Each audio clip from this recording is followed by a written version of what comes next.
Amen. Attention, salute, pledge. I pledge allegiance to the flag of the United States of America and to the republic for which it stands, one nation under God, indivisible, with liberty and justice for all. I appreciate every member's attentiveness to attend today's meeting at 11 o'clock in the morning. Is not easy for everybody. I know we've got 9 here. Several are unable to be here today, so but we do have a quorum. So I would ask that you review the agenda and that we adopt it as presented, unless there's any other requests to add to anything on the agenda. If nothing from the board or from the public, I move that we adopt the agenda as printed. So moved. Do I have a second? Thank you, Donna Doss. All in favor say aye. Aye. Any opposed say no. Thank you. Okay, we're going to start off with a report from Lean Frog. Chastity, thank you for being here. The floor is yours. Okay, great. Thank you so much. Is this on? Okay. Good morning. Thanks for having me here. I appreciate being with you guys in person this morning. We have concluded your study, and so at this point we're just wanting to give you an update of all the findings, and of course answer any questions that you might have. Let me get my clicker. Forgot I have the clicker. Is it on? Where's my glasses? Is that it? Nope.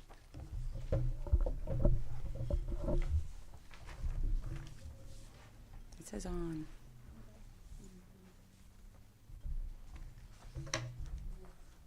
Oh, I need to move. Yeah. Okay, thank you.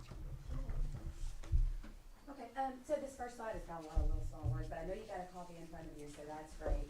This is just letting you know that we collect the information to do this work for school systems like yours. And so this is just letting you know that there was no any preconceived notions or anything about it. It comes from us as the data was presented to us and compared and giving you that feedback. So like I said, we are as objective as possible and want to share that objective feedback with you today. So just to kind of start, I'd like to let people know a little bit more about what that process looks like and what we've been doing. So if you have any questions about how or why it is what it is, to do that. So the first, we did this in basically 3 phases. The first being data gathering. We start with collecting all of the compensation information about your employees in the district, the salary schedules, the job descriptions, org charts, everything so we can really understand, in this case, what is happening compensation-wise in Lincoln Parish schools to start. And then we compare that to the employee data, to the schedules, and learn a little bit about how things are working, what's working well, what may not be working, what is challenging with the data. I'll go ahead and say your data was a little challenging because of your schedules and the way that they work today. So we had to learn a little bit just about how this is done in Lincoln Parish, different from other school districts. We also then do a projected retirement analysis with that employee data. That helps us kind of understand where vacancies might be occurring in the near future, or where you may need to want to hold on to employees a little longer. So therefore, it tells us if we need to do something at the top of your schedules or at the beginning of your schedules, so that you can recruit and hire new people to fill those roles. So that we do that again for a strategic purpose to help us understand what we need to focus on. Then we work with the school leadership here. And we're able to decide what jobs would be really good as benchmark positions. And we do usually about 27 to 30 positions. Of course, your teachers are the very first one we start with. But those give us a good cross-section of the compensation program and how each part of it competes, not just 1 or 2 positions, but a good cross-section. And I'll show you that list of what those benchmark jobs were for you in just a minute here. The second phase was our analysis and review. The way we do that is pulling your peer districts around you and look at the schedule of how they start pay, the scale progressions that they do, ending pay, how they handle degrees, how they handle their organizational structure even. Sometimes positions might be titled differently or seen at different levels, who they have in charge of things or how they combine jobs. So we research that with the peer districts and then provide feedback on your comparative analysis to that. And then when we There's certain jobs, obviously, like custodians and maintenance workers and those type positions that really you're competing more with the local labor market, the businesses in your area, for those kind of workers, right? And so we use, salary study data, to do an analysis of the market for certain jobs. And I'll show you that. We're really looking at the job content, of course, in that positions, for sure, do things very differently. And then we pull all that data and we periodically met with your leadership, to cover what that feedback is, what it's telling us about your current state, how and get the feedback on where you're having trouble with recruiting, retention, other issues, maybe if employees are concerned about anything, and what the opinion of employees are throughout the process. And then when we finished that, we actually, I came back and did a workshop, as I call it, where we discussed the findings, the summary of the things that can be done, and discuss what's actionable and what can be done for your district going forward. I created from that the presentation today, which is what we're sharing now as a feedback. Any questions about the process? Go ahead. Oh, you go ahead. Am I on or off? It's You're on. They're all on. Okay. When you talk about peer analysis, can you have some specifics of other districts that you compared us to? Yes, I'm actually about to show you the peer Perfect. district Thank you. list. Yes, sir. So the opinions of employees, you target the leadership for the entire, or do you pull specific groups, or how do you go about? So I'm gonna show you the benchmark list so you can see what positions that we were looking at. And so we are looking at the employee changes, things that are happening in that group, not necessarily the individuals or anything like that. So, yeah, so, any other questions? Let's see if I get the clicker to go forward again. With any of the different mandates, because we have different mandates that's coming through from the state, did you take any of that in consideration, all the different mandates that's coming from Those were just governor? happening when we were wrapping up this. We talked about those things and with your leadership about the plans for that. And I think they're, want to share some of that with you. But that wasn't the kind of the landscape at the beginning of the process. So that's kind of come on. I think things line up really well, though. I think you're good with that. So. The next slide is the positions. I mentioned that we have a good cross-section of your positions that we reviewed. So this is the list. I think you guys may have a little more than 30, which is a little on the higher end, which is great though. More information that we can analyze and give you some feedback on. This, I mentioned that sometimes we did peer, sometimes we did market, and sometimes we do both based on where you may be needing to compete and who you need to be in line with. And so this slide gives you which type of analysis did we do? Did we do peer? Did we do market? Did we do both? Do we do both? So the feedback I'm giving you is in this regard. So, any questions about those things?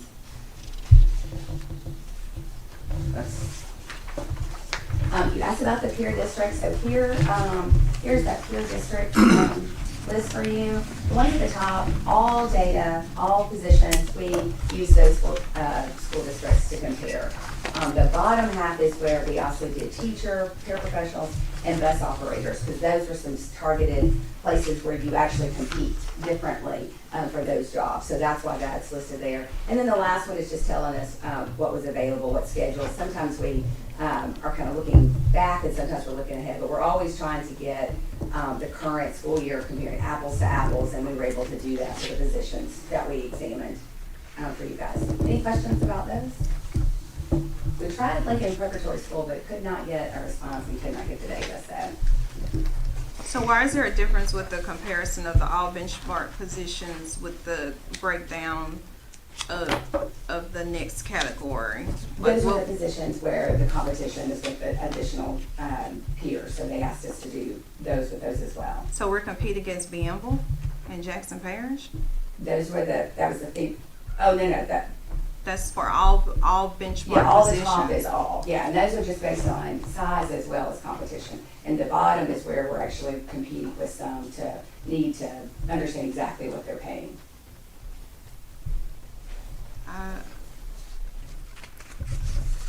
Are you saying that we're competing against Bienville and Jackson because they're our neighboring parishes and Yeah. we have people that maybe live in those parishes working here, maybe people that live in our parish working there? Yes, and that you kind of exchange employees sometimes, right? Things like that. But again, that's just the peer piece. We also look at labor market where necessary. Okay. Does that make sense? Yeah, it makes sense. Okay.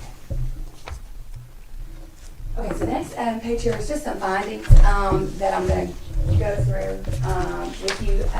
And what I probably should do is cover a few, stop and see if there's any questions, because some of these are varying points. They're not all consistently the same type of point. So feel free to stop me, but what I'll try to do is pause every few to see if there's any questions. So overall, the good news is overall that you're competing very well against your peers and the market rates when we look at your total compensation, which is the base, the monthly supplements that you get, the 13, 14 check, all of those things combined, you're paying very well, actually, in almost all cases. There's not, just a very few places where we saw that you are not at the peer average or above the peer average. So the exception is in your maintenance positions. Everything else is paid above the peer average. At most steps mentioned that we actually compare schedules to schedules. So we're looking at the starting schedules, looking at paid, looking at 5 years in, 10 years in, 20 years in, ending pay, that sort of thing, so that we can really understand not just if you're starting well, but also how you're going to keep your employees by looking at the multiple steps. So all your support positions were well positioned when we looked at the total compensation, all the supplements and all. When we looked at your, and I'll get back to maintenance in just a minute. So, but when we compare it to the market, once again, besides maintenance, all of those positions are within or above the market range as well. Again, when we consider the total compensation of the supplemental pay. When we did take away the starting pay, sometimes you drop below those because, again, we're looking at just the monthly pay that's coming in versus that total. What positions were they that we started below when we compare? Yeah, I can see if I can pull that up. I don't have that list, but maintenance is the one that I'm concerned about because it's across the board. Many of your others, actually, most of your others, probably a little safer to say, when we take that supplemental pay out of the mix, that you dropped below. And that was part of our concern, over and over. We were seeing that consistently.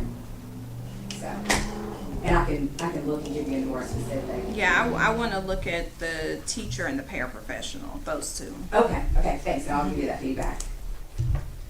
Okay, so other than, so when we compared you to peers for your leadership, right? So that was information about your support positions, your classified support positions. When we looked at your coordinating teacher, which kind of acts somewhat as your elementary assistant principal, and compare that to the elementary school assistant principal, that's the only position in your school leadership that both the starting and the ending salaries were not above the peer average. But again, that's not really the position today, but that is some feedback as you maybe make that decision about the elementary assistant principal.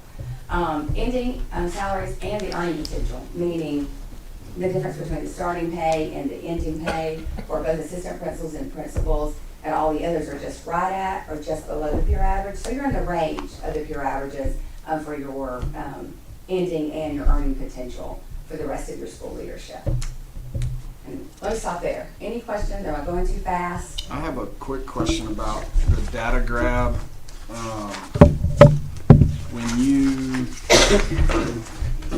When you go to grab this data from other places, are you pulling that directly from their websites, or are you requesting that from them directly? Yeah, it's a mix, honestly. I mean, some have everything out there for, and it's easy. Sometimes they have stuff out there but still not able to be understood, so we call and speak to someone there.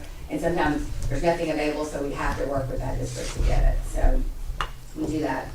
And so whether or not they're a traditional public school or a public charter, I mean, that should be all public information, correct? I don't know if the charter has to publish the same information. I'm not an expert on that. The type 2, yeah. But we did request, and then we can even, request multiple times, and then we make a decision as a team, like, should we wait on that and see if we can keep knocking that door, or do we move on? No, I was just curious about the process of how you went about putting it together, whether or not it was just grab off the internet, or if you had to get specific with. Yeah, and a lot of times we actually go and find organizational information, how they organize themselves, because positions really matter according to how their leadership maybe works and their structure works. So we have to make sure we have that, and look for job descriptions, and again, talk to their HR or their payroll department as well. Thank you. Mhm. All right, so picking up, okay, so with district leadership or central office leadership, once again, those schedules, when you consider the supplement pay, they're also at or above the peer average. So far so good, right? We've got a lot of really good things happening and a lot of good feedback. And then I know we mentioned teachers, so teacher is obviously one of the very first things, and obviously it's a good benchmark, right? Like how we're performing at teacher should help us and give us an indication, across the board. So we compare those 10 peers that I mentioned, your pay is competitive and within the top 3 at every step and every degree lane that we looked at. So you're in the top 3 consistently for that. That's with the supplement, the teacher. Yes, that's with your total teacher. Okay. And you don't have paraprofessional. I will give you that, if you'll remind me before I finish. So let me sit down without opening that up for you. It's just not in here, and just to be honest, it's not off the top of my head, so I don't want to tell you wrong. I'd rather look at it and answer directly. It does fall to 6 or 7 after step 10 for the bachelor's and the master's lane. And then that's only because of the step values, right? Your step values are only $300 per, and some of your peers are more aggressive, right? So although we start well, we kind of fall back. And so that's, something to consider, right? Like it's about that step value just as much as it is the beginning pay and the ending pay in your schedules, right? And then also your substitute pay is below the peer average for both your non-degree and your degree substitute. So. Like, is it like 10% less, 5%, 20%? I have that right away. I think you're,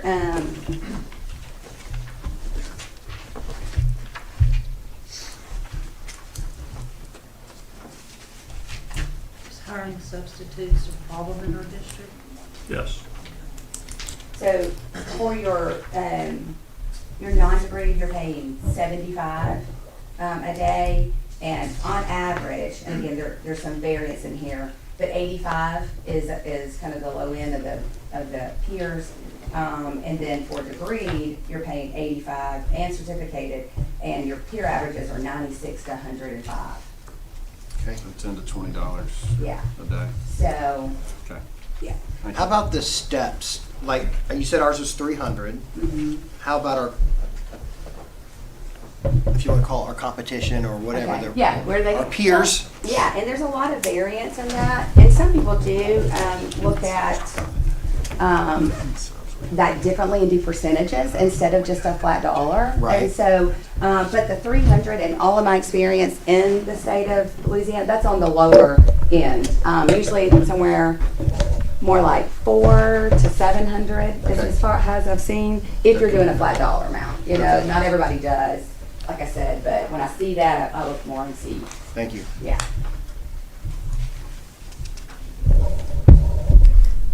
Oh, my clicker. I'm gonna pull up my computer so when I get finished, I can answer the question about here. So. Okay. Okay. All right. So the other thing we're looking at, I mentioned a bunch of competition things there, right? But also what we're looking at is your structure, right? And how you're paying and how well that's working for you and what else might be in need versus just saying, oh, you're good, right? We could just walk away like, oh, you're paying great and just do what you're doing, right? But the structure, obviously, I mentioned the pay and the steps, but also it matters what's happening across your organization, how the equity from one position to another works. And so what we discovered here really early is that your history has been that you get flat dollar amount increases, like a flat 1,000 or 2,000 or 500 or whatever across the board. With that, what that does, and I'll try to explain it, creates a really kind of imbalance, right? Because $1,000 on 10,000 is different than $1,000 on 40,000, right? So if you just keep adding the 1,000 on each one, the percentage difference or that incremental difference from one job to another starts doing this, right? This one's not moving at the same pace that this one's moving. So we have compression, right? So we have lower positions making almost or more, right, than these higher positions, and that creates an imbalance in your organization. And that's what we see. And then most of your schedules for support stop at 10, with only 6 actual changes of pay. We've been within those 10 steps. And so the salary range of those are really, and that's when I say salary range, it's the difference between the starting pay and the ending pay, right? So what's that earning potential? So that makes that less than 10%, right? So if you think of over a long period of time, 25 years in your job, and you're only getting a total of less than 10% change, that doesn't seem quite right, right? If someone's starting a job versus someone been in the job for 20 years, no more than 10% could be the difference. Does that make sense? So that's another challenge, another concern with how your current salary schedules are structured. The other thing is you have the skill increments for the experience. And that's what took us a bit at the very beginning of the project, was understanding how to compare that with your steps for experience with your peers, because everyone else just has a step schedule that is equal to their experience, right? But you've got both your internal experience and external experience, and they don't match up exactly to the step because they're getting that additional skill increment. I wasn't planning to explain all that. I assume you guys know how that works. If you don't, I'm happy to reverse back and talk about it more. But that created an extra layer, right? And then when we compare you to peers, basically you're not getting quite the same longevity, credit, right, that others are. Over time, they're not getting, at the end of your schedules, you're falling behind sometimes, because that value of that is like a flat dollar amount that isn't as good as like doing steps would have been, right? It's not as beneficial to the employees. And that also doesn't seem to be based on any data per se. It's different for each position. It seems to be more of an arbitrary amount, right? Like these are 4,000, these are 5, this is 7, and then these are 2 and 3 and 4,000, right? So there's no sort of structure to those things, and no one can really explain why they are what they are, right? Which can be a problem when you go to hire people or explain why your salary is what it is, right? So those are some key things, right? Take another drink of water. So you said that we have a setup with internal experience and external experience. The prior experience coming in, how long they've been in the job. And Julie is the expert to explain it all to you. But sometimes, like when we would see a step, it would have more they would be higher than even their number of years here. That's because maybe they were in another role, right? And they got credit for that. And then some people have been in a role or been hired by you for a long time, but they were in one job, right? And then they transitioned to another. So that experience is based on their time in that position, right? That they're in, or how long you give them credit for. Does that make sense? So who makes that determination? Do we have a rubric? Yes, ma'am. So I'm going to jump ahead. In your handouts for the meeting, if you look at option 1, that salary schedule, that is the salary schedule that is the current state. And so if you'd like to look at that real quick, you can sort of put your eyes on how this works. Skill increments have been a part of our salary schedules for many, many, many years. And so if you look, Dr. Williams and anybody else who's interested, if you look at option 1 in your handouts and turn to page 2, and this has been approved by the board annually as part of our salary schedules for, like I said, for a while. It's a standard part. So you have starting salary calculation. These procedures are established based on board policy and state law for awarding experience and service credit. And so that board policy is born straight out of state law. And then the salary increases are based on state law and also board policy. So of course, certified increases have to be based on experience, performance demand and experience. No one factor can count more than 50%. When you move into support though, because I think the tables were kind of flat for a very long time, they added these skill increments, and that's what you can see at the bottom of page 2.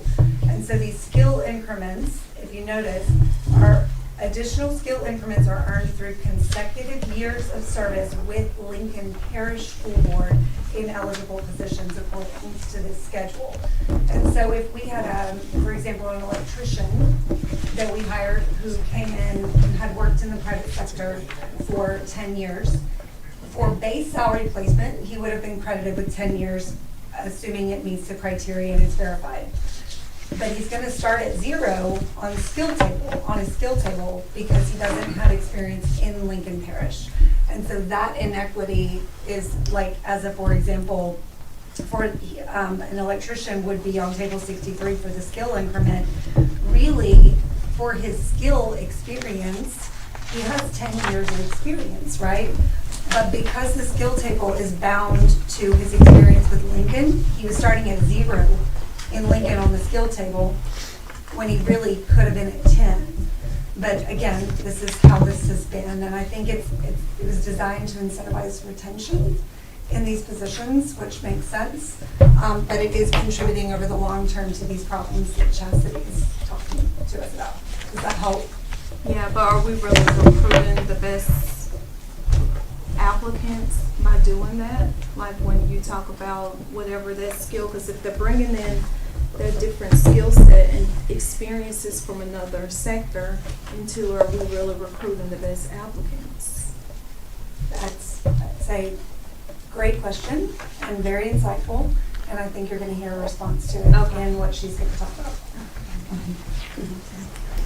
Thank you, Julie. Like I said, she's the absolute expert. We looked at it position by position, right? So we had to learn how that works, but the history of that is very helpful. And like I said, you see the challenges right away, right? Which is part of why we look at that like, that's interesting, and how that actually helped you recruit and retain folks, right?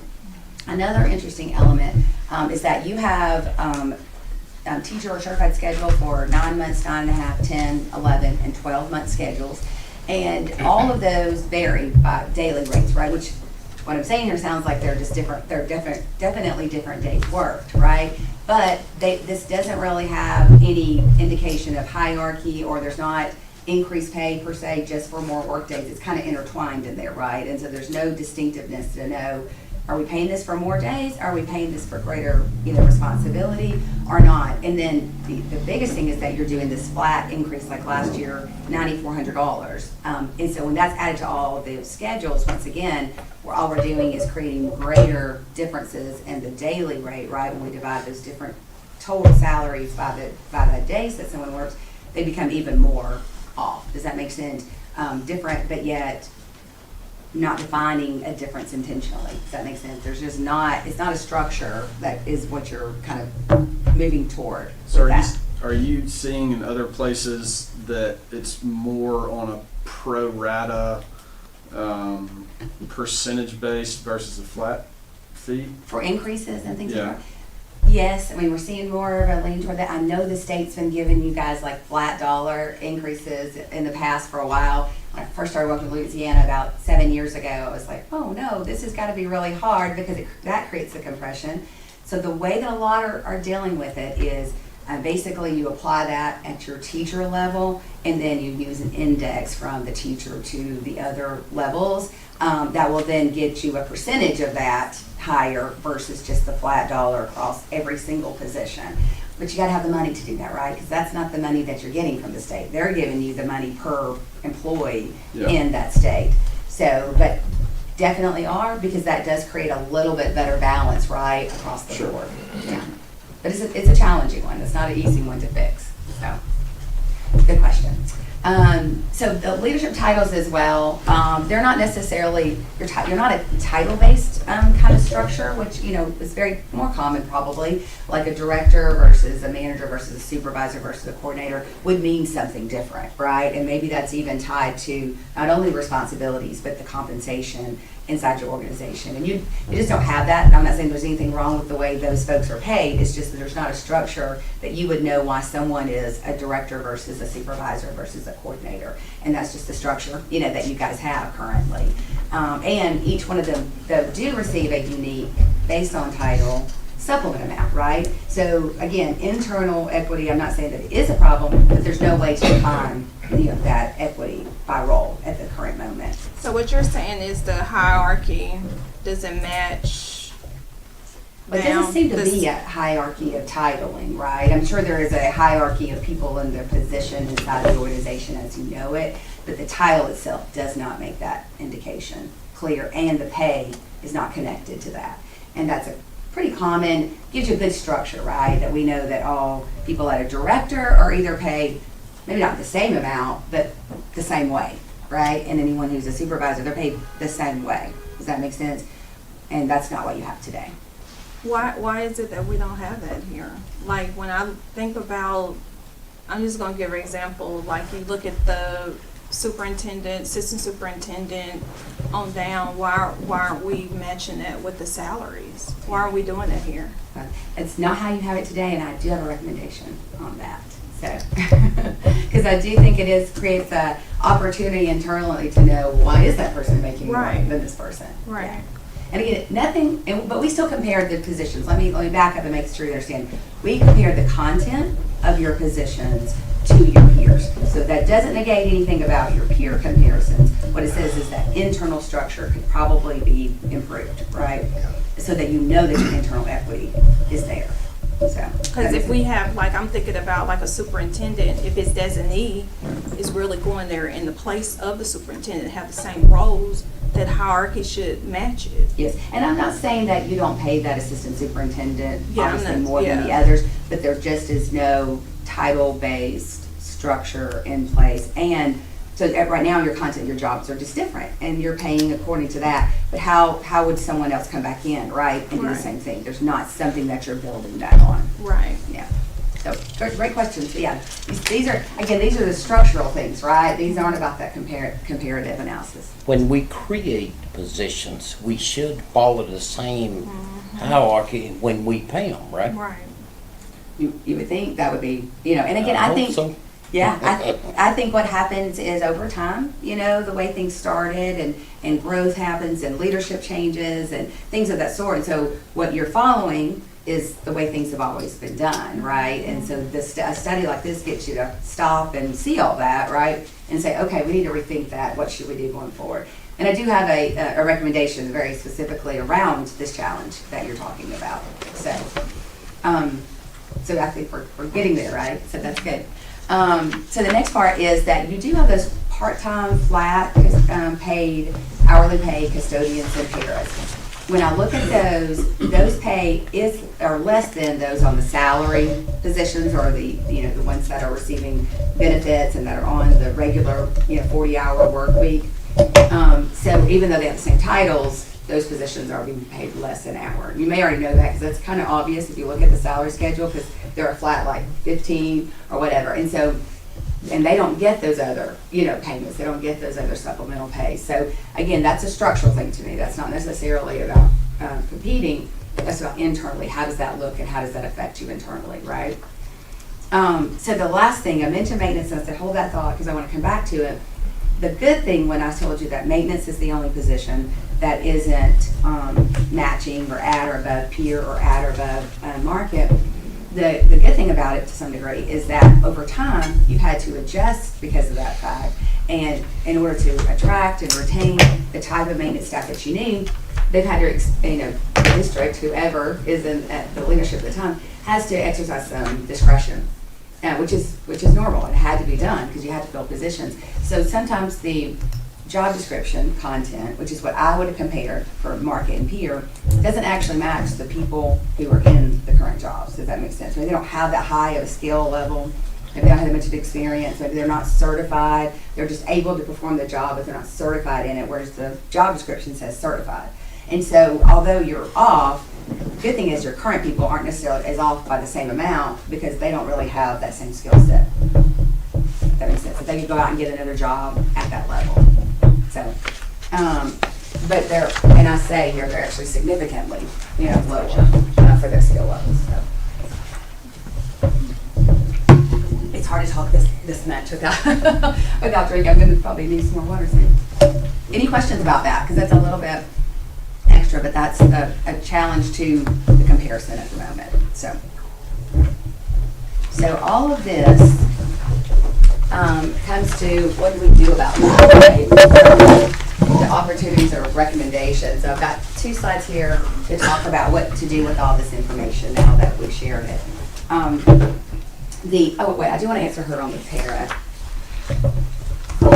Pause on that. So when we look at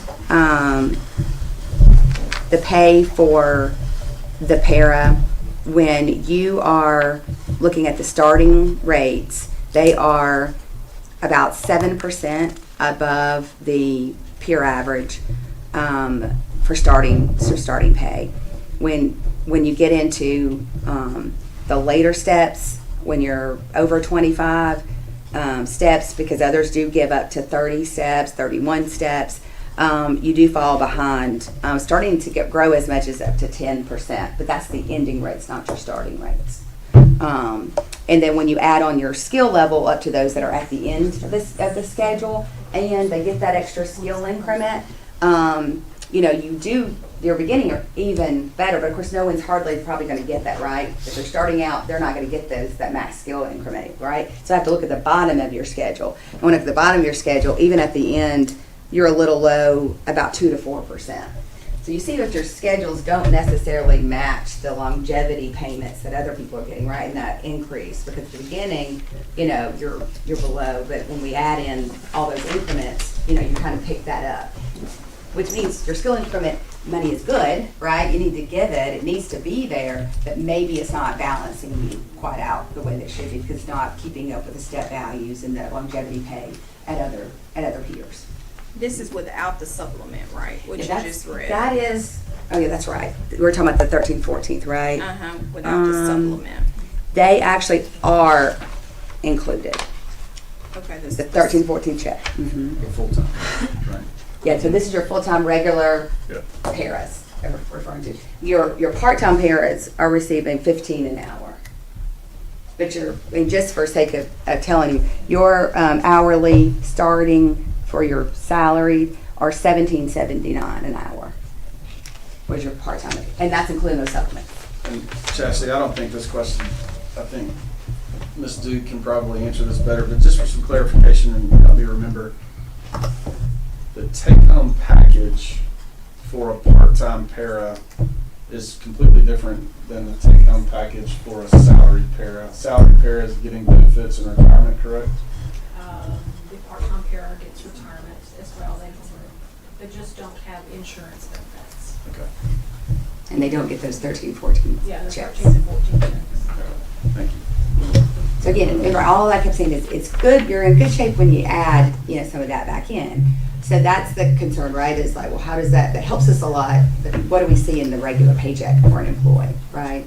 So, so the recommendations, and giving all that, is that first of all, you change to a more standardized kind of methodology, right? So the thing that was hard for us to understand that Julie had to do, why are we doing it if we can't even look at the salary schedule and know? And that's part of recruiting and retaining people is what they see printed, before they come in the door. Oh, I have an earning potential of this amount, or oh, I see how this movement happens over time, and they might compare you to someone else and go, wow, this is not as great, but if you add in all that other money you're giving them, it's great, right? So how do we take advantage of that? So doing more of a standard, especially with the steps, instead of those skill increments, would be beneficial, and using the information that we have in the salary study, right? Like that gives us some target ranges, and so we can increase or just take those away, and it's kind of where you are right now. The idea is if we can remove that increment, pay, and just put it into the salaries, that would be the first thing.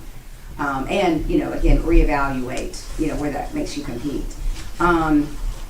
Again, another big one here is, so your 1314 check, I know in every district that I work with that has the sales supplemental checks like this, you kind of get accustomed, right, to when those come out, right? The 1314 check, they're accustomed to having them Christmas time, vacation time, wherever your schedule falls, but it becomes what employees are used to. The problem is, though, is that if you take those out, say some cases your monthly pay, take-home pay, doesn't really keep up anymore, right?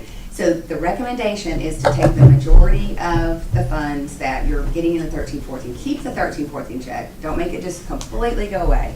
Just minimize that, and they have some very specific ideas about that, and I'll let them share those numbers. But take the majority out and put it into the monthly supplemental pay.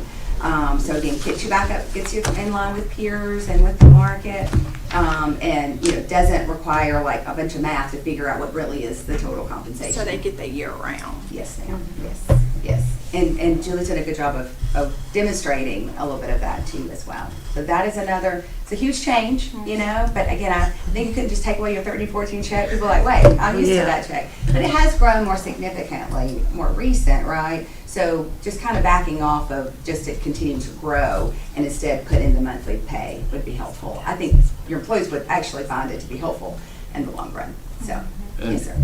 a question that I have no idea, and maybe some people that were teachers in here can help me understand this too, and it's something that I asked Mr. Dirt about earlier today. Do you see any districts that, and he said that we're not set up to do this at this time, but we could be soon. Do you see any districts that, because there may be some teachers that really like the 13th, 14th check as a whole, do you see where you could ever get to where it could be a employee's option of how they take their Your business office would probably kill me if I ever said and I know that that's a lot. I mean, I know that's a lot Yeah. for y'all to handle, but Yeah. I was just curious. But I if do not you're- know of anybody doing Okay. that. Well, that's what that was my main thought is the question. administrative part, right, of that. My question was really like, Anybody doing it were you already. seeing anybody else do it? Yeah, no, I mean, it is a challenge, right, because people have gotten used to it and they like it, and some, it's almost like a catch-22, right? Like feel like you're taking something away because it started that way. The good thing is you're not taking it all away, right? We're just gonna leave those and make them more standard of something that's, easier to plan for versus the way that it's been as well. And something that Mr. Durrett brought up to me today that I thought was a pretty good idea, that if we could work with some of our local financial institutions to work with our employees to create essentially 13th, 14th check savings accounts Yes. for them. So like, hey, you're gonna get this money monthly, but if you want somebody to help you Save it and be save ready. that and to do that at Christmas time or vacation time or whatever. So I thought that was, Yeah, I remember being a child and my mom had a Christmas fund, from her work, and I'm like, that's all we need, right? It's the same thing. So I think Julie was looking into maybe you want the bank locally. Well, Yeah. we have several, especially that, like at the CAP, you have like a vacation account you could do, or a Christmas account you could do, or you can we can set it up to where it's deposited into a separate savings account for you. So So if you can split the accounts that the Right. paycheck goes into, right? Yeah. Yeah. Correct. But Yeah. only into certain financial institutions. Yeah, So not all you of can Like do the one. credit union. Gotcha. Yeah. So, but, Ms. Duke, I'm curious, how chaotic would it be if exploring employees get paid twice a month? There's a lot that would have to happen with that. I can't say that that's, something that we wouldn't want to do. It's challenging. We thought about we do like 5 different payrolls right now each month. And we can probably do 2 payrolls a month, but 1 payroll for each job class, and just do supplemental pays, substitute pays, et cetera. We can look at scheduling that at a different period of time. But as far as bi-monthly payments for a salaried employee, is traditionally that we've always done it annually, and I'm sorry, yeah, monthly. But I mean, most districts, smaller districts especially, only pay the monthly cycle. Some of your larger districts may do the bi-monthly, but it's not many. yeah, it's That's pretty come up in a standard. lot of discussions in our business groups. And I think that would work. I mean, just think about Ouachita and Monroe and different areas like that. If they find out we're getting paid twice a month, and might say, okay, I want to come to Lincoln Parish, I get paid twice a month. So, I'm sure that's something that if we just forecasted it out and said, hey, maybe August 1, 2025, we're gonna go to this, we could look at getting We're that. gonna have to really look and investigate the systems, because I wouldn't recommend doing it with our current system now. We have to get our ERP system up and going, and get that fully vetted in order for that That's the new process for system that to happen with the new that's coming. system. Yes, because it would make the process more efficient, as far as changes go. Right now, it's very labor intensive to run the payrolls. And so we've got to eliminate a lot of that. We've got a lot of manual timesheets, still coming in. There's just a lot that you have to do in order to get the payrolls done.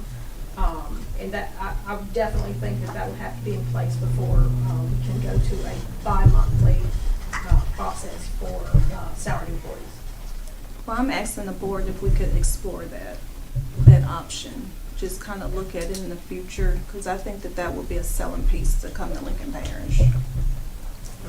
With the cost, where would the cost be? Would it be more or to do that or? I mean, it's gonna be in system setup, but again, it shouldn't.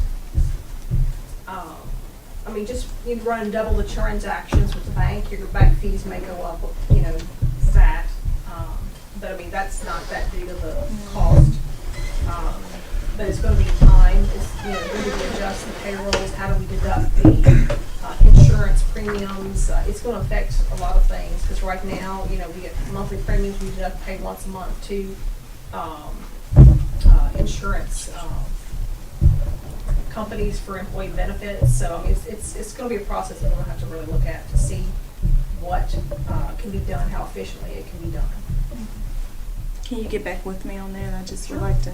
Is that to something that you explore guys, It's funny, we do actually efficiency reviews and look at how the process is done today. What does it cost? What are the transactional costs? okay. What could be done, using a system. So yes, we do. But a lot of times it's usually we've got this process that's really labor intensive and we need to go to a system or change our system. What do we recommend? And then changes like that may come out, right, as an opportunity, do teachers, do school, do people that work for us want to get paid twice a month? I'm sure they do. I haven't been asked about it, I don't know. Well, some people don't manage as well as others. Yeah, that's what I'm pretty sure they do. do. Oh, my guys that work for me, they want to get paid every 2 weeks like clockwork, whether I get paid or not. I know about that. The challenge is in the labor market, too, we've got jobs that are paying daily and Yeah, weekly. that's right. It is a challenge, so you're gonna hear more, but I don't hear as many people moving to that because they've got all these other challenges right now, to be honest. Just like you guys are adding a new system, so that's a big deal, to do all that. But yeah, I think, maybe even kind of poll your Are we seeing that employees, in any right? of these peer groups? Do I know of any? No, I do not know of any of them doing bi-weekly or bi-monthly. But you said the large ones, right? Like you said. Not all of them. I know Not very Washita many. does it. Not all of them. Okay. There's a few. I could find How many out. do you know? Yeah. Yeah, I know of one that when I was working with them, and I'll be honest, I remember going in and being surprised that they had two In payrolls. state or out of state? Yeah, in your state. Okay, I know one out of state. Don't quote me. I want to say Bossier, but I'm not positive. Mhm. But I could be wrong. So I'm trying to think of someone near when I did. What I do sometimes as well is like departmental, reviews and efficiency. And so I know I work with their HR and I know I work with their payroll. So in my mind it's a possibility, but don't quote me. But I do know there's one, but it's not common in other states in the Southeast either. So that it's not a unique thing for school districts to do what you do. And part of that came from being able to pay 12 months around, right? Although they only work 9, right? So that was the original fix, right?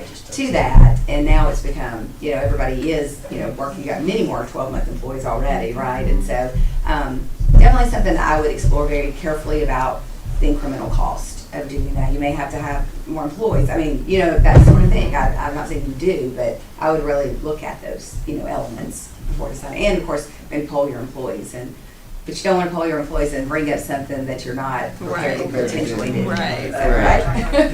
You guys know that. You're the board. You know what I'm saying. Right. Right. And So- school system, just the job, the work contract, work time period, we have substitutes. Yeah. Whereas most other Businesses don't have all those that. temporary That's people. right. That's right. We're just a different, organization You are. compared to, private industry. I In totally a lot of agree. respects, especially with that 9, 10, 11, 12-month contracts and how that's paid out. Absolutely. So, and that's probably why a lot of them migrate to the monthly pay, just to kind of keep some consistency and to make it easier to be able to administer the benefits, administer payroll changes.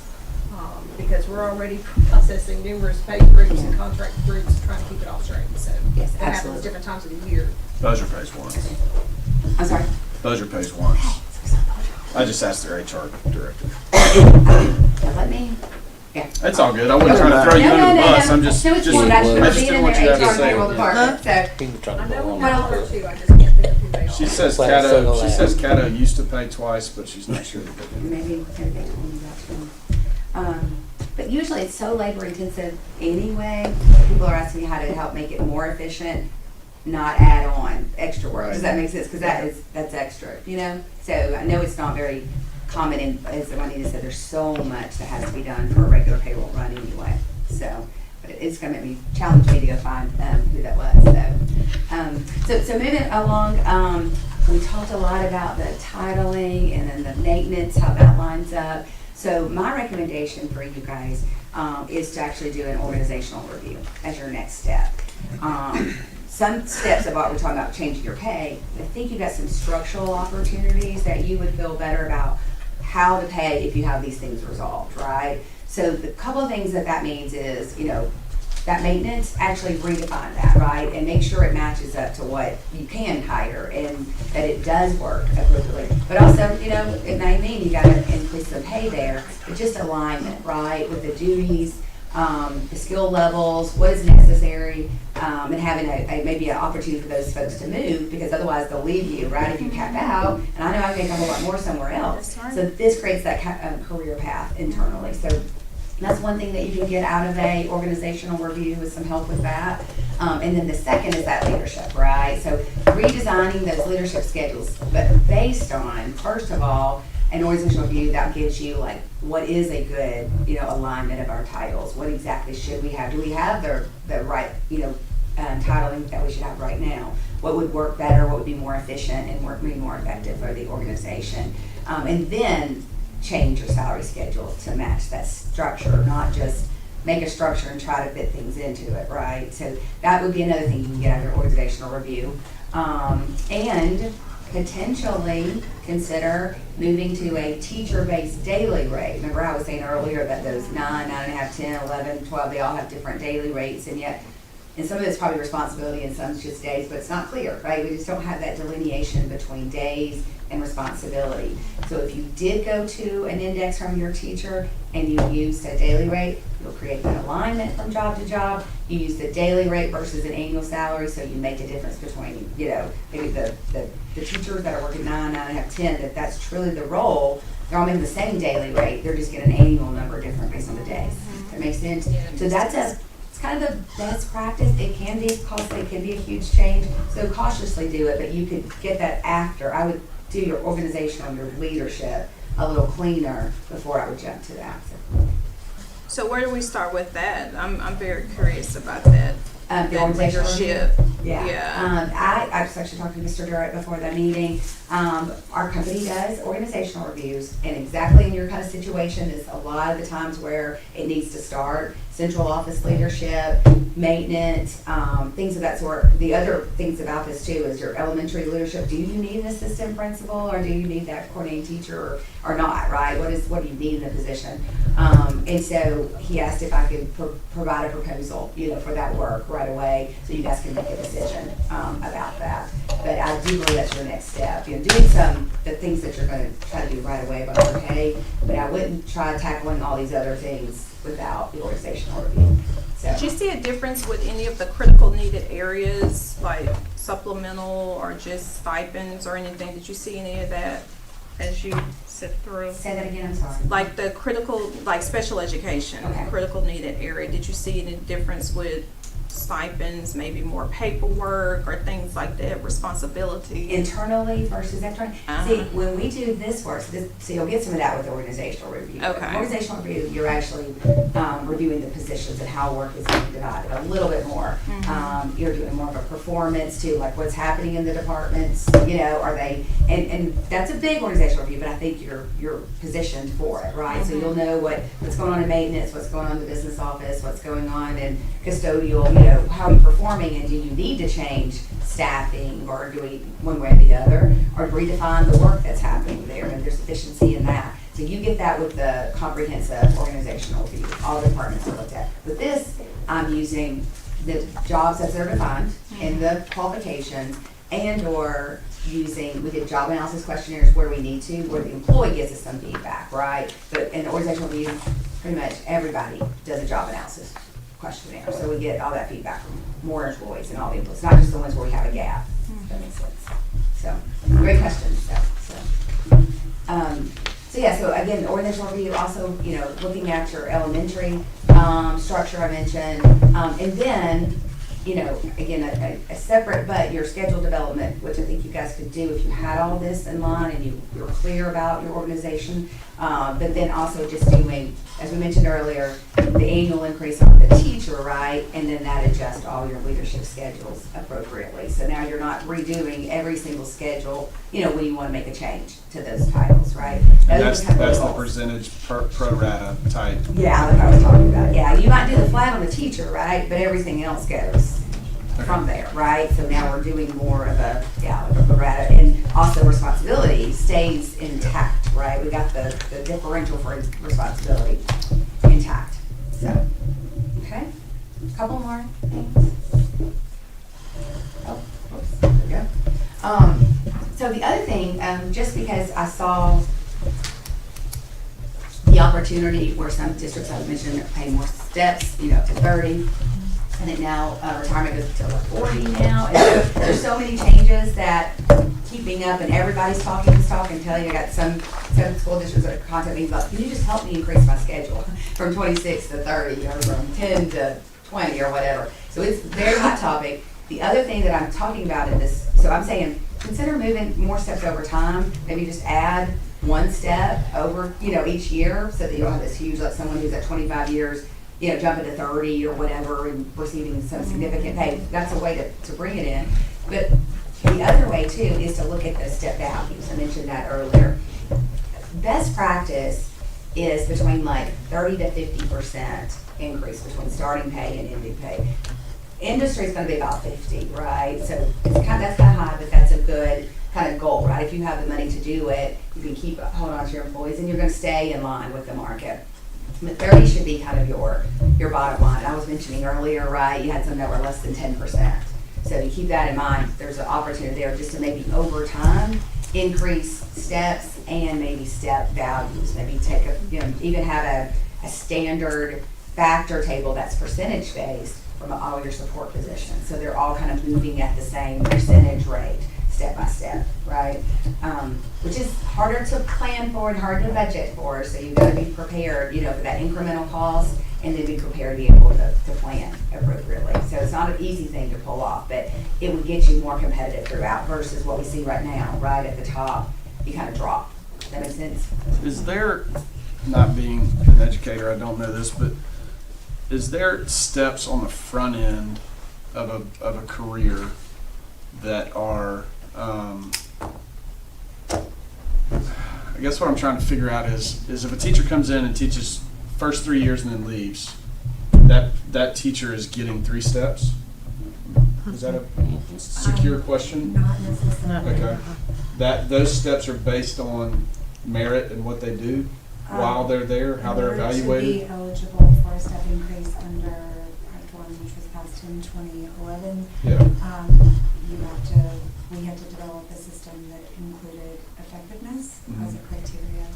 And so to spend a year in the position full-time, be on the salary schedule, and then receive an effective rating, effective compass final evaluation rating. And so that would include the 3 and 4, so the top 2 levels.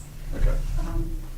I guess what I was trying to figure out is there a way to incentivize new teachers to stay here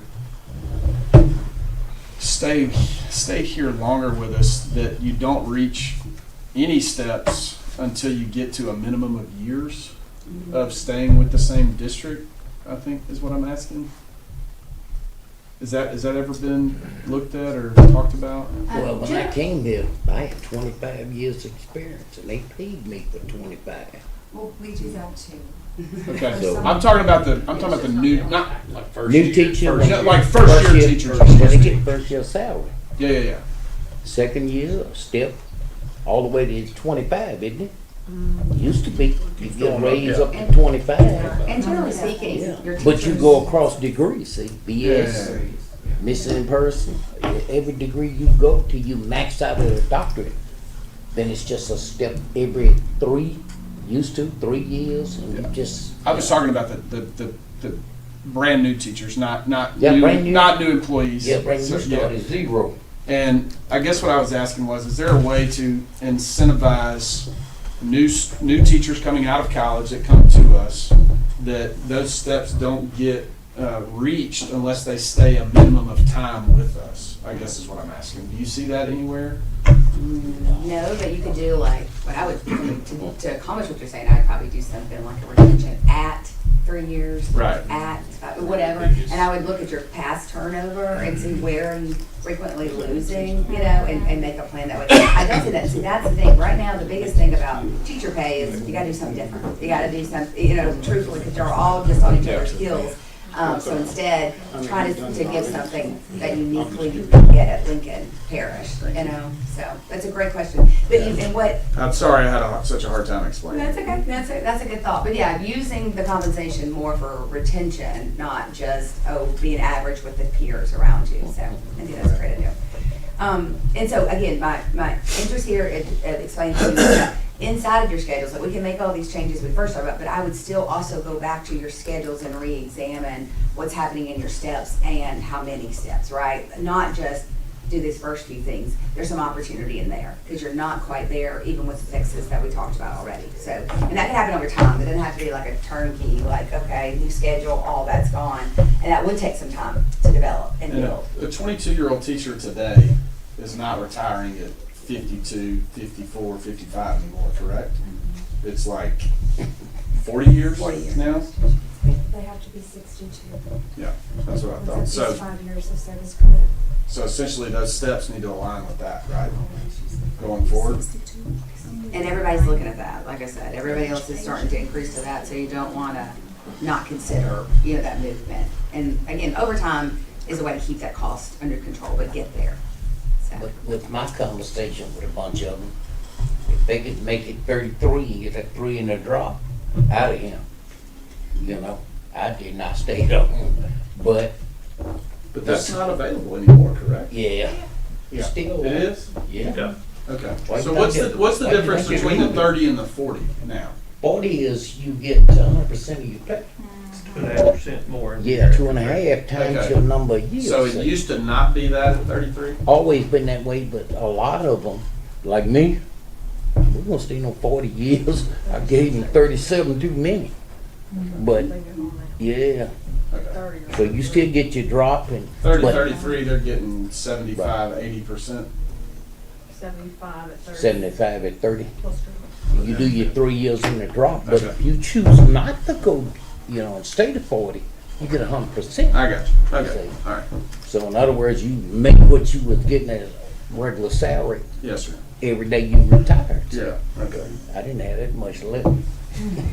So let me ask you, you're recommending that in order to enhance retention and recruitment, you should have an organizational review within that context? Is that what you're suggesting? Yeah, well, I think, so separate little bit, right, we see some opportunities and some problems within your compensation structure that doesn't have a methodology. Okay. And so part of fixing those, I think I Yeah. wouldn't just go throw something together. I Right. would examine the current state, look what's working well, what's not. The entire entity?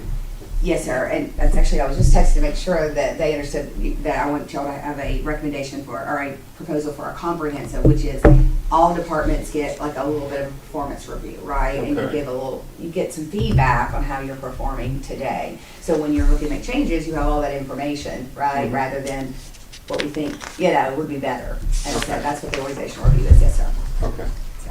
Right now, we have enough incentives to attract people to come to Lincoln Parish, you know? Whether you look at it or not, they'll come.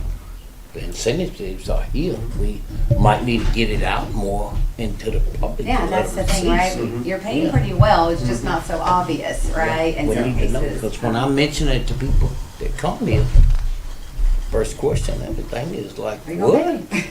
Paying insurance? Oh, that's right, right? Yeah. Our insurance Then you is get to cheap. keep Yeah. it? Yeah. It's cheap. After, what, 10 years, you keep it, you know? There's lots of benefits, right, that people Yeah. don't realize. And that's just working for a school district in general as well versus the labor market and industry around you. So, but you gotta sell it, to your point. You Yep. gotta sell it, you gotta let people know, that that's what they get, right? And for a long time, I think people knew that and you didn't have to tell them, but now we've got like a newer generation of workers that don't know that and don't even know the value of that, right? So that's why you have to educate, as well. Well, most of them graduate now. Yeah. They looking at the big picture. Yeah. Salary. And that's it, that's all they care about, right? We grew up as educators, you know, but now they want, I'm gonna put out, then pay me, Jack, and that's the way the incentive goes now, you And know? that's where the 3-year turnaround, Yeah. when I read too, and that's a nationwide crisis that we're having, that they're not staying in the profession longer than 3 to No. 5 years. I think that's where I was trying to, like, that's Yeah. what I was trying to They talk shut about. it down quick. And what's, so starting out at a better salary for teachers is good, and ending at potential, like I wanna be a teacher because I can earn this amount versus the history of, I can't make as much as I can in most other professions, right? So those are kind of global things, that need to be addressed, but whatever you can do to, and find out when, like I said, what is the years, what can we do to retain them and make them, not make the decision about leaving the profession, much less leave us. Does the Now, salary cap stop at 25, the step that keeps going now? For certified staff? Yeah, No, sir, they're unlimited. They go unlimited. because used to every 3 years, 4 years, and then when you got to what, 25, Stop. cutting the throat. That's My no base incentive salary to want schedule to was a stay, you know? nightmare. It was very It was a inconsistent, created a nightmare. lot of problems. Yeah. Because it was inconsistent steps, there were inconsistent increases from lane to lane for degree. It was not a good salary schedule. But that's good, that's something else I can talk now. So my question Run you is, to the ringer till with you the quit. organizational review, how is it set up with your company? Like, do you look at the student as the focal, and then when you look at the teacher, like branch out to the teacher and then find all the support? Because that's another thing that I've read, that's an issue with these beginning teachers. They don't feel like they're being supported enough, so they'll just leave. If they're not getting paid and they're not being supported, they're like, it's not worth it. So is that something that you all can look at? Well, strategically, and the message that you're gonna get is, that's why all these departments are here, right? That is the focus, is support the teacher who is going to make the student successful, right? Like, that's the ultimate. So all the approach will be with that in mind. I'm not gonna say, oh yeah, we're talking to the students or doing something unique there, but we are working with each department and we're talking about what you're doing to support that, right? Okay. So it's a little bit more in depth than maybe others would probably do for what we're looking at. But the idea though is to really look at the overall district and what needs to be organizationally changed and where needs to be some focus so that you can meet the needs of the teachers and the students. Okay. Yeah. Okay, so a couple more points. Our ideas here are, this is a little harder, because I know that you've got to have the money to do this for one. It could be a lot more costly, but moving that part-time flat hourly rate to the same hourly rate as a salary. I'm not saying make them all work 40 and put them on get their benefits and get the 13, 14 check. I'm not saying that, but I'm saying move their hourly rate closer to what the flat hourly rate is for your others, because I do worry about the competition and those folks not sticking around at those rates. And you only have a flat schedule. You don't have a schedule for them either, right? They can be here and they don't change. They stay that way. You said that was the difference of $2.50, 15 to 17.50. Yeah, it was 15 and then 17.70 I think was your, but that's included 13. Yeah, 13, That's 14 including check. the 13, that's not reflective of what their monthly pay is. That's right. For the salary. Not right now. Yeah. So it wouldn't be that big a difference then, because you back out those two checks, right? Well, but I think you're trying to say get them to where they would be even once Even, they get. right. after Making they that get because them. that is what the peers are paying. So Right. I'm saying that, Yeah. and that's the I hear you. trickier part, right? Yeah. Is to actually that be the hourly rate. Okay. Even though they're working less hours, that be a constant hourly rate. Correct. Yeah, yes, ma'am, yes. So it's based on their hours at that environment, Makes sense. so. Do we still have an overtime policy? We pay overtime for anything over 40 hours, yes. For That's non-exempt required. But staff. do, For non-exempt. well, back, they used to have it where you had to get permission to work overtime. Do we still do that, or we just let them go? We get, the principals ask for, Okay, well, that's permission to the do it, same right. procedure then, Right, as long as they request it, you know. right. Cause I always tell these people the story about this janitor up in Mississippi mowed grass. When he retired, that sucker got what, $3 or $4 million overtime. He wrote up, Yeah. wouldn't cut grass during the day. He cut grass on Saturday and Sunday. Kept that record all the way, and bam, boy, gotta check that on. And after he It's a got pretty that, big, yeah, yeah, pretty big lobster. after he got that check, boy, little parents jumped in the boogie quick.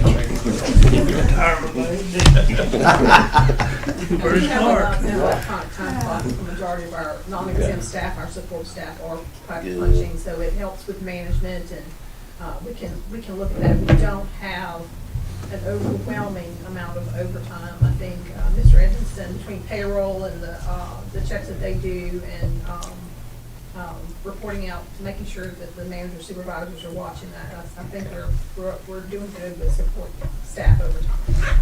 I mean, you have some Good. situations that come up, you know, that we make exceptions for, but. Okay. So have we discussed about the new mandate with the teacher overtime yet? We're getting to it. We're getting to it. Oh, okay. When I get finished, I'll get to the rest. Okay. I'm almost there. One more. We mentioned the substitute pay, and so just making a recommendation here to increase your substitute pay. It's going up, you wanna stay on par with that. Yours are pretty low, you know, and it doesn't really match the rest of the Lincoln, you know, parish, kind of pay, so. Does our current, these numbers that you're recommending and the numbers that were pulled, does that include our static subs that are now going away, right? Like, Long-term stuff. yeah, Like they're going away, right? They'll go Yeah. back to being regular subs or long-term subs if they're in a position that's somebody's gonna be out like but this. that pay is the same whether you're a 1-day sub or a 50-day sub. No, like your long-term, that's 110. Oh, okay. Yeah. I got you. These are just, yeah, your regular day. Day-to- So, yeah. day-to-day, right. Daily. Soccer mom, Yep. kindergarten teacher. Got it. Okay. that's great. One last question for you, Sure. Chastity. Yes. So you come in and you do these specialized compensation studies or organizational studies and send us a bill for it. Are there programs with your company or companies like yours that is an ongoing relationship? We do. We have some that do that. Some, right, whether it be working through kind of the levels of needs that they have, and we just go from one thing to the next. Sometimes people need a departmental efficiency review at a deeper level, like I said, working directly with the payroll department, or working directly with an HR department, or maintenance, or whatever. So what we try to do, we started out that way, to be honest. We started out with just a really close relationship with school systems, and we just worked our way through all these things that we realized that we can kind of put services together, right? Like a service that matches your need, here's the service that meets these kind of needs. But usually when we go through a few of these, it works very well together because we do know what we learned from the last work with you guys and can build that. So right now, they're usually proposal of individual services. And I do have a couple of clients that I have a support contract with, right? That as we work through things, it just looks a little different. But I do think your services proposals will meet your needs, so. Thank you. So we have asked Chastity to give us a proposal to hopefully put on the agenda for y'all to look at Tuesday night. For the organizational. Right, story stuff. And I will tell you, I haven't been on this board near as long as a lot of these people have. We have asked repeatedly for people to come talk to us. I guess this is my 5 years, 6 months, 7 months. Yeah, so you're the first one that has like literally come in here and spoken to us that I remember that has, I mean, whether it was an ITEP exclusion or it was something that's like to really come in here and talk to us. So I want to say thank you. Thank you. Thank you for having me. Any other questions? Great job. Oh, thank you. Thank you very much. Thank you, Chastity. Thank you. Greatly appreciate it. Greatly appreciate it. Thank you. Okay. Okay, we're gonna Y'all move did. on. I know you did. Any other questions? Any final questions from the board before we move on? Seeing none, we're going to move on to item number 5.1, approve the 2024-25 employee job descriptions. Mr. Young. Thank you, Mr. President. Policy GBB personnel position states that the superintendent shall maintain a comprehensive and up-to-date set of job descriptions for all positions in the school district. These job descriptions shall be kept on file and utilized in conjunction with the performance evaluation plan for employees. This provides a formal notification to the board that job descriptions have been set. These job descriptions comply with the requirements of Act 311 of the 2024 regular session of the legislature. We have included open houses, morning and after-school duties, essentially everything that teachers have been doing primarily in 2023-24 are in the job descriptions, and also there still will be pay for after-school detention, things that teachers do outside of the job description that is approved through the principal. Our recommendation is that the school board approves receipt of employee job descriptions for the 24-25 school year. Thank you. You should have received that in your packet of information. We had a chance to peruse it. Any questions, any thoughts, any comments about the job descriptions?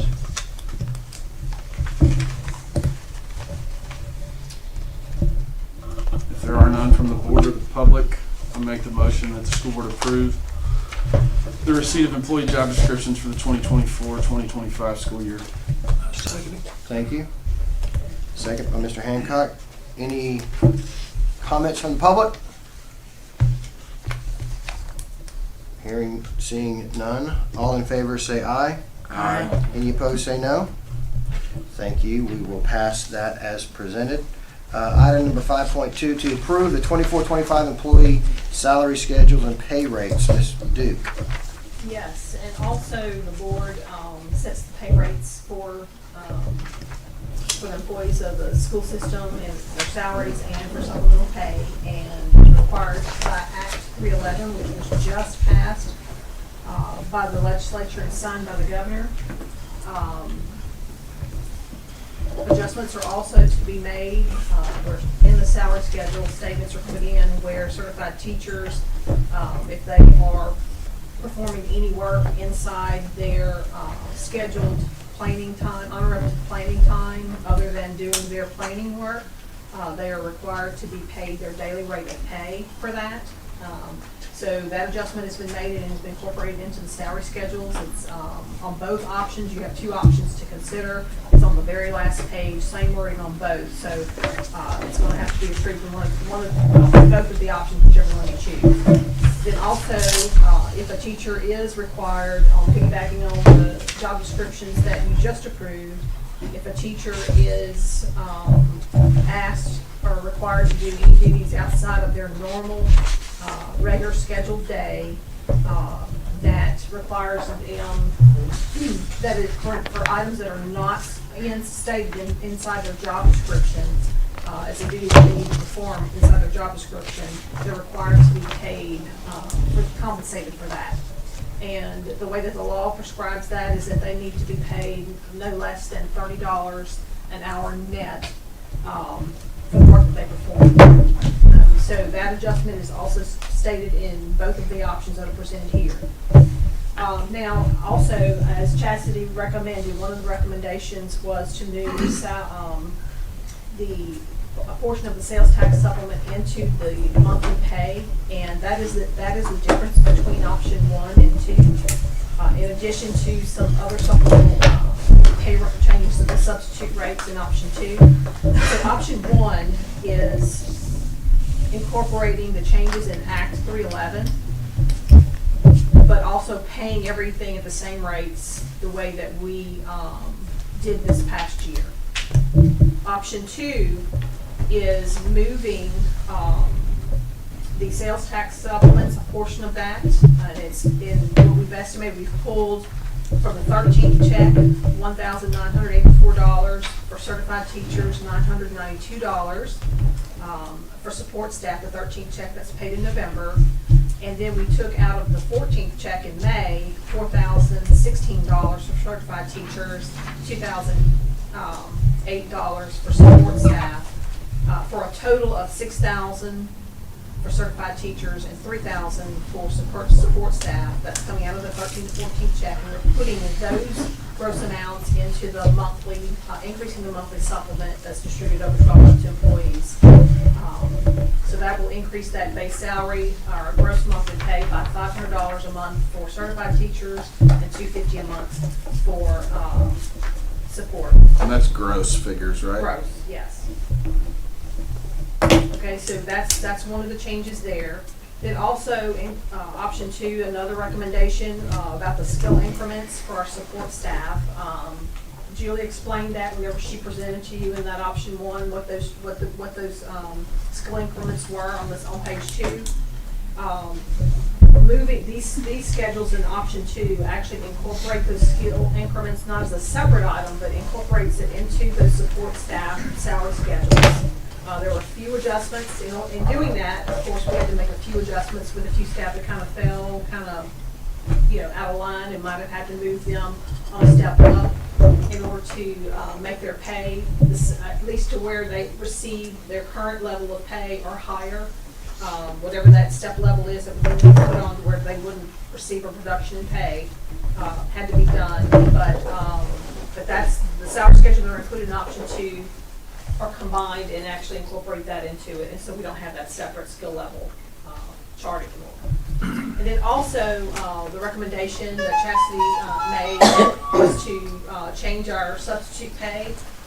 So we're proposing to increase that as well, and so no longer paying the $75 for the non-degreed sub. That rate is also included in the supplemental schedule to be $90 with a teacher that has less than a 4-year degree, and then for a teacher with a 4-year degree or higher, they would be paid at the rate of $100 an hour, and then you'll continue paying. A day, $100 a day, sorry.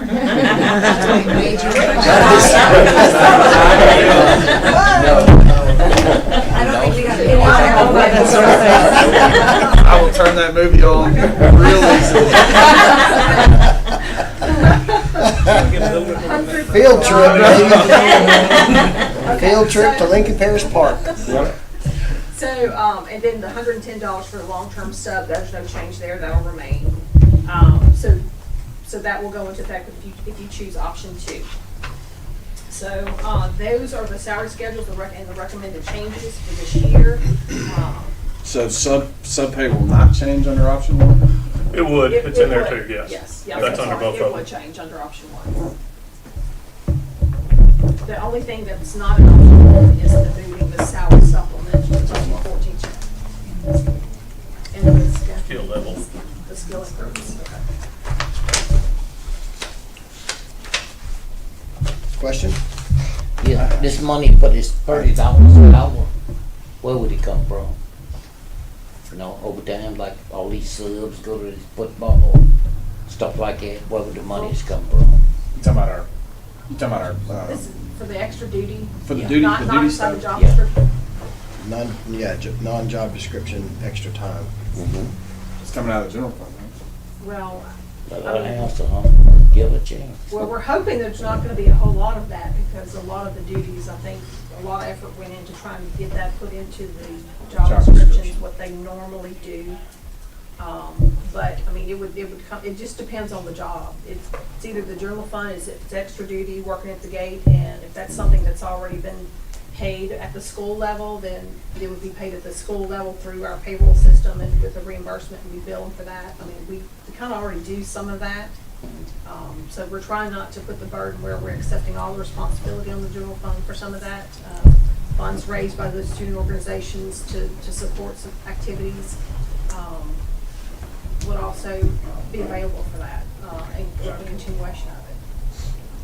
But it's a mandate, and someone's got to pay it, so it's just going to depend on the source. So. And how much pressure are we going to put on the legislature and the state to give us more money? Hell, you lost that battle already. Don't even think about that.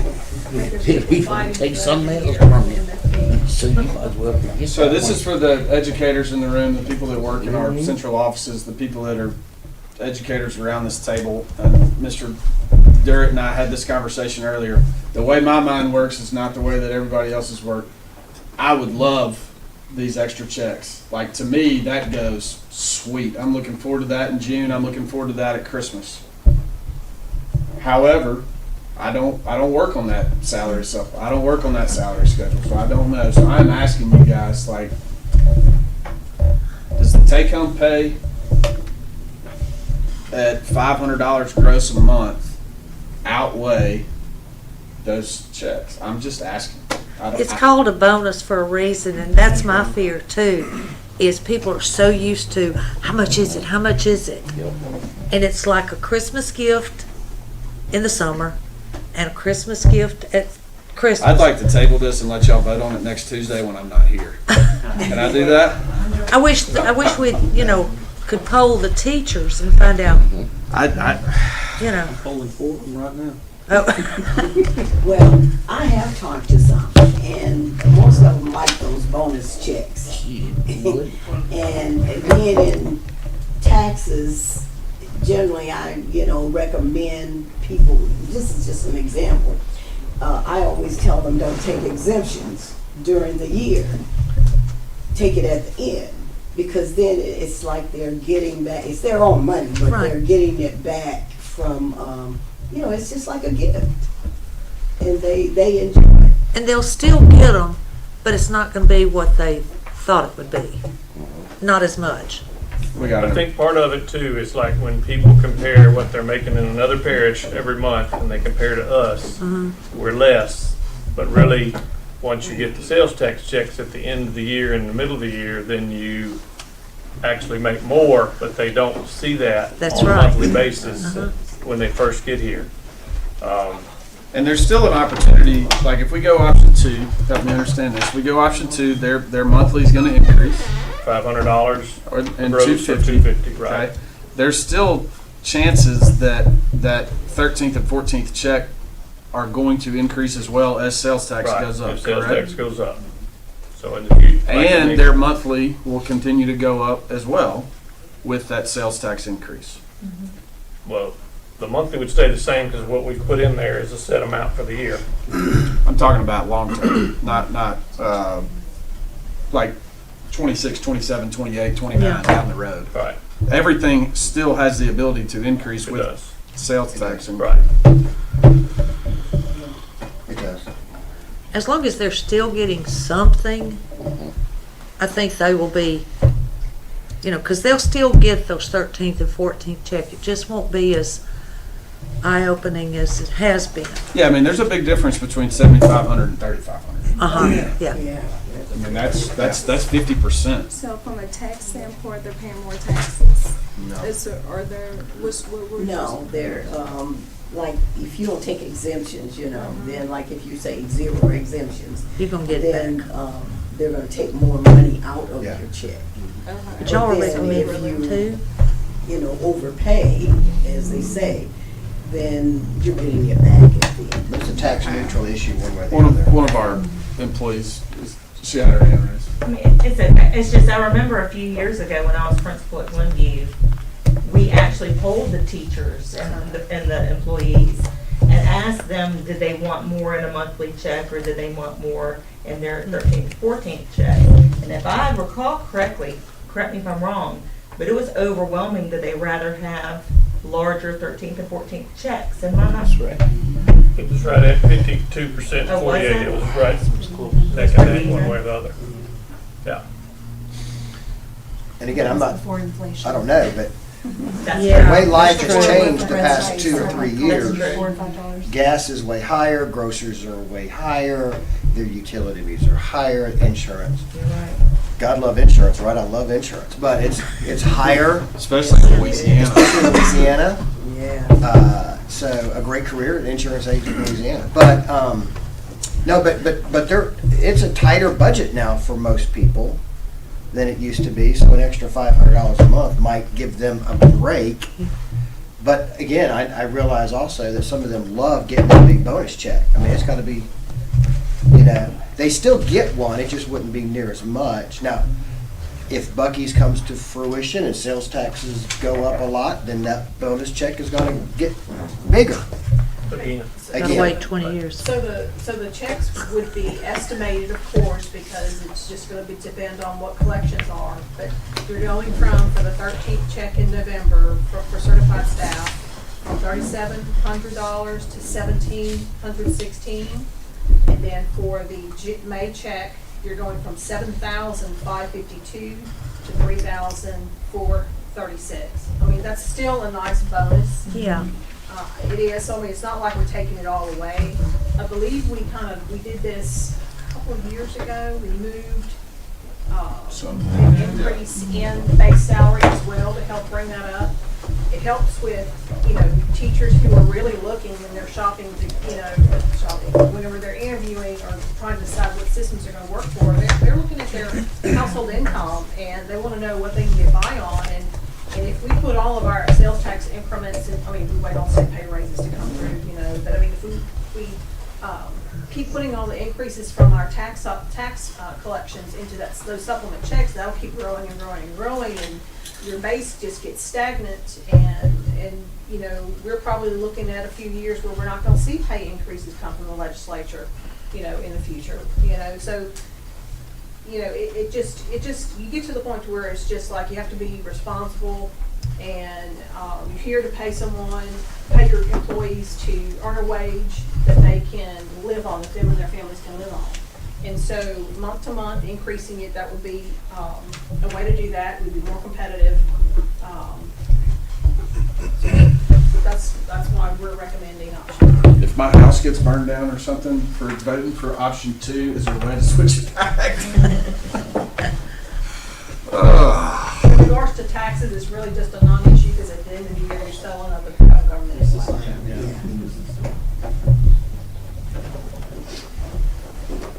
And this, again, is for only full-time employees, right? Yes. Yes.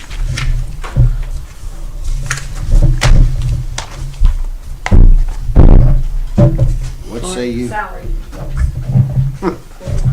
We'll probably get hammered on either way we go. That's right? why I really that's why I keep asking about the option.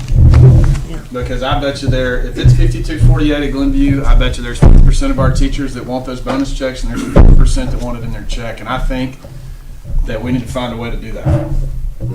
Sometime. I'm not saying tomorrow, but at some point, again, we have the options, and we can work to add more banks to their, for that savings account deduction.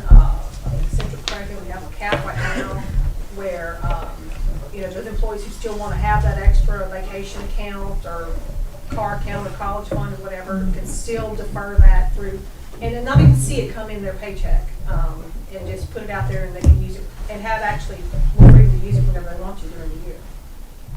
The rainy day fund or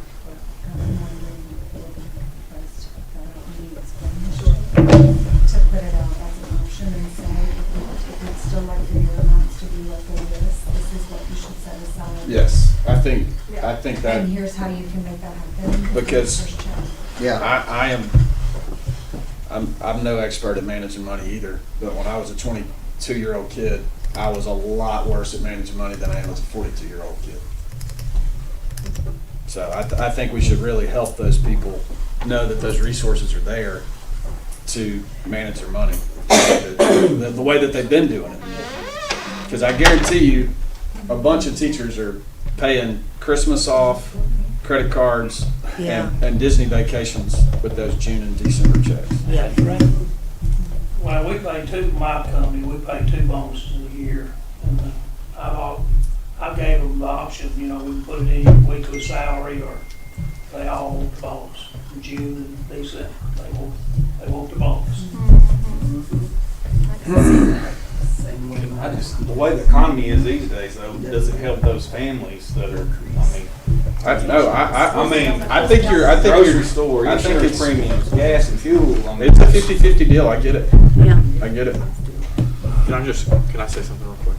Yes. So I don't know, I can't speak for everybody else in the room, but I've got 2 young elementary, middle-aged kids, right?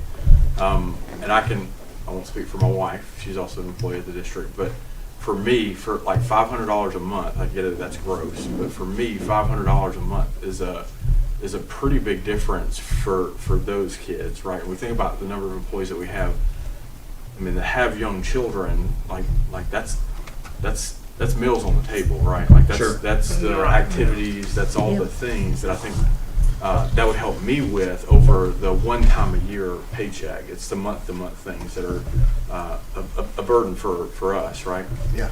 So that's number one. And number two, which we hadn't got tires yet, right? But my wife's car, like, it needs tires, right? Well, I can wait until, like, we can wait until this bonus comes in, which that's every 6 months roughly. I'm gonna get a bonus, not quite every 6 months. So I can either wait, we can drive on tough tires until we get that bonus, or that money, that $500 a month, could be built into my paycheck. And I'm gonna get those tires to make my wife's car safer at a time earlier than just having to wait until that bonus comes in.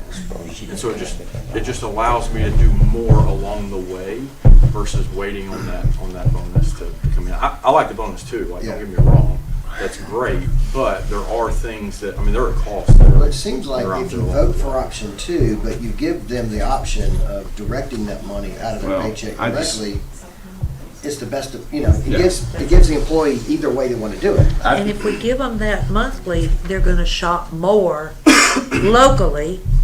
Which is gonna increase sales tax. Yeah, okay. Is that robbing Peter to pay Paul? No. I enjoy the huge bonus check because that is a trip to Disney and that is all of these things. So it's kind of like, I enjoy that. So I shop for tires when they're on sale. But anyway. It's 50-50 now. Still 50-50. It is. To be fair, if you're pulling that money, like, if I know I'm getting a $500 gross increase, I'm gonna figure out what my net check is. And that's the amount of money that's going into my LeCat account. Okay. Does that make sense? And then I don't ever see it, but then that account is growing interest. Because then my money is coming to me and I decide how it's invested and I earn the interest on it. Yeah. Instead of it being held and paid out. And I can only hope that they will all do the same thing. Yeah. Well, that's what. They can do it now, but you have to. But we're not getting that, but HR is gonna check, we're changing our. Tell you what I'll do, Changing. and we can decide this right now. I make a motion that we approve option 2. Second. We have a motion and a second to approve option 2. Any comments? Any comments from the public? Let me make sure I'm clear. The only difference between 1 and 2 is this part? That's the only difference, No, right? sorry. Okay. It's Well, also and then there's a little bit of And y'all are gonna look into the skill level increment. the option? Oh, yeah. Those were Are the y'all two. looking into the option? The deduction. We'll get information. Okay. When would this take effect? Skill level increment. July 1st. In your, For 12-month employees. paragraph, right here. 12 months Right below the July total. 1, 10 and 11 months, and it'll be August 1 payroll, 9.5 in September. So it just depends on what you want. So we have a motion and a second to approve option number 2. Any further comment? All in favor of option 2, say aye. Aye. Any opposed, say no. No. No. That was 2 no's. Is that correct? Do I- 3 no's. Let's do a hand raise just to be more efficient on that. All in favor of option 2, say right hand up, please. Let's do a count. 1, 2, 3, 4, 5. Was that 5? Is that it? Yep. Is that it? That's it. All in favor of no, raise your hand, please. 1, 2, 3, 4. I'm gonna abstain. 4 with an abstain. Because it's touchy. It's very touchy. It really, Yeah, it really is. I just passed. I actually wanted to abstain. Yeah. I did too. It just passed. But it passed. I'm sorry, it passed 5-4. Yeah, when I was, Very hesitant, 5-4. yeah, when I was working, When this The goes, principal say it's a 50-50 deal, even in my own house. big, Okay. big to me. we need to have something when we announce this, though, that we're gonna have Highly these options encouraged. available. highly encourage them to look at funding their own bonus check. We can get that information out to them. Brandon can do it through a mass text message, email to all of them, separate from anything else, so they know to. And that, And I've got two in education, I gotta go home and tell them. Well, one doesn't get the bonus, never mind. I have a question about the job description thing right quick. I was thinking, yeah, that's 1,700. It's right here. I would have been recommending. Hold up, one more minute, please. When you presented and you talked about with the job description, and you said that only we pay, like the extra is if they do duties that's not on this job description outside the workday, or is it if they're not doing duties? Because I'm looking at the special education teacher, IEPs, that's not 37.5 hours a week. That's not reality. So that's what I'm trying to see, is it? Okay, so teachers are still in exempt positions, so they're to perform all duties on the job description. You know, they're paid for all duties required of them on their job description. So if they have to work after hours to do it like they all are doing already, I mean, that's not gonna get extra pay. They're not gonna get extra pay. So that's not what the mandate is saying? No. Like, it's just something outside of what their job Outside of the job description? description. Outside of the job And description, I'm not curious, outside of their workday. what's the caseload amount for each special education teacher? Oh, it varies. It like depends on the campus. What's the average? Say 20-ish. Oh my God. Okay. That's a lot. Anything else? Make the motion, we adjourn. I gotta go. We are adjourned. Thank y'all for coming.